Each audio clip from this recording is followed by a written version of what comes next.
प्राकृतिक नियम में कोई बेईमानी नहीं की गई है। प्रकृति किसी के प्रति राग द्वेष, अपना पराया की भावना प्रकृति में नहीं है। अगर अभी दीन है तो सभी के लिए, हिंदू, मुसलमान, सिख, ईसाई, पारसी, यहूदी, सबों के लिए दीन है। अगर रात्रि हो गई तो सबों के लिए रात्रि हो। अगर पूर्वा हवा चल रही है तो सबके लिए, अगर पछुआ हवा चल रही है तो सबके लिए, अगर बारिश हो रही है तो सबके लिए, और अगर तूफान आया है तो सबों के लिए, भूकंप आया है तो सबों के लिए, अतिवृष्टि हुई है तो सबों के लिए, अनावृष्टि हुई है तो सबों के लिए, ऋतु परिवर्तन हुआ है तो सबके लिए। जन्म लिए हम सब लोग एक समान,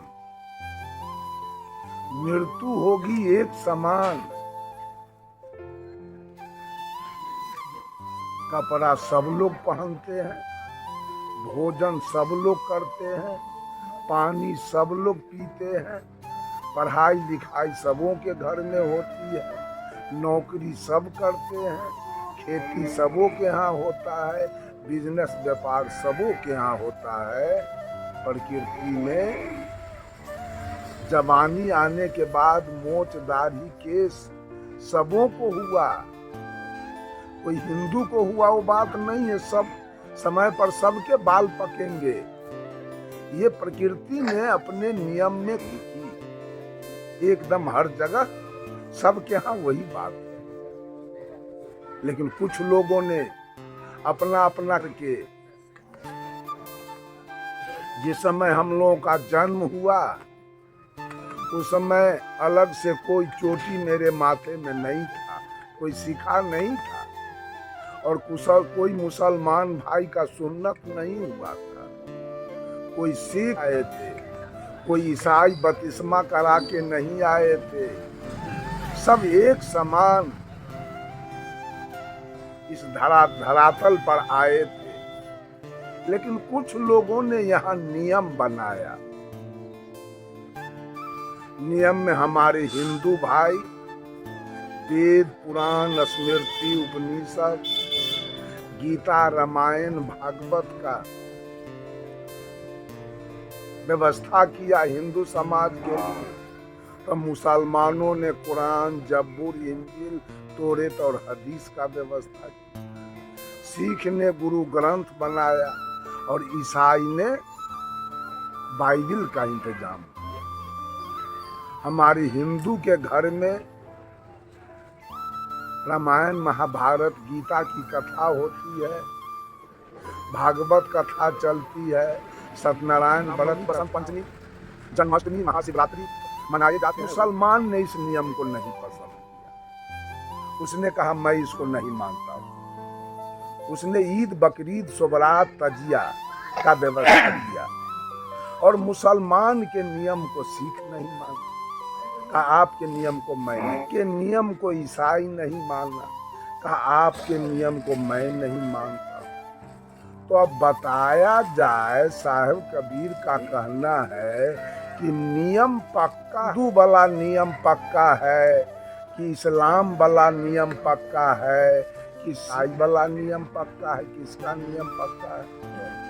किससे मानव की मुक्ति होगी?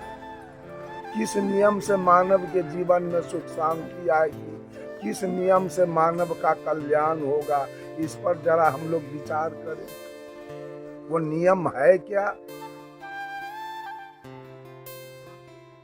बंधुओं, बीजक से सदगुरु कबीर कहते हैं, झगड़ा एक बरोहो राजा राम, जो निर्वारे सो निर्वाण, ब्रह्म बरा की जहां से आया, वेद बरा की जिन उपजाया, ई मन बरा की जही मन माना, राम भरमी भरमी कबीरा फिरे उदास, तीरथ बरा की तीरथ उदास।